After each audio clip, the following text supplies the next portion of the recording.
My name is Dr. Phil Porter. I'm a glacier scientist here at the University of Hertfordshire. I'm recording this video on the 22nd of April, which is World Earth Day. But it's an Earth Day like no other because, of course, we are all in lockdown as we fight the coronavirus pandemic. But one of the interesting consequences of the lockdown has been an improvement in many areas of our wider ecosystem, the wider environment upon which we all depend for our long-term survival as a species. We've seen improvements in air quality, water quality, and in some areas wildlife populations are bouncing back as the human impact is lessened. So I think it's particularly important during this pandemic, during lockdown, and on World Earth Day that we consider how we can keep our environmental impacts lower as we emerge from the lockdown. Now, I've worked in the high Arctic for the past 25 years studying shrinking glaciers and accelerating melt rates there.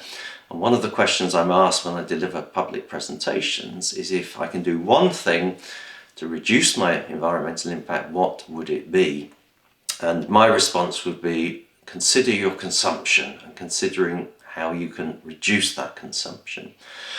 Now, I'm not just talking about consumption of food, I'm talking about consumption of water, consumption of energy, electricity, gas, etc., consumption of fuel, petrol, diesel. How are we getting from A to B? Are we flying more than we need to? And also consumption of material goods. And just trying to pause and think about our behaviour and our consumption patterns. It's very interesting that during the lockdown period we have been forced to make decisions between wants and needs. And I think if we can keep that level of thought process going as we emerge from the lockdown period, that can have some real positive benefits on the wider environment. Of course, as we reflect on our wider environment on Earth Day, it's very easy to feel the sense of being overwhelmed by the climate crisis. What can one person possibly do?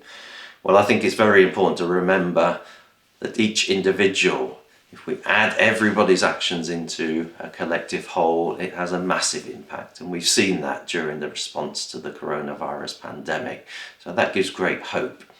And let's not forget, let's enjoy World Earth Day and remember that despair in the face of environmental change, climate change is optional, and inaction is also optional. There is much we can do and much to be optimistic about.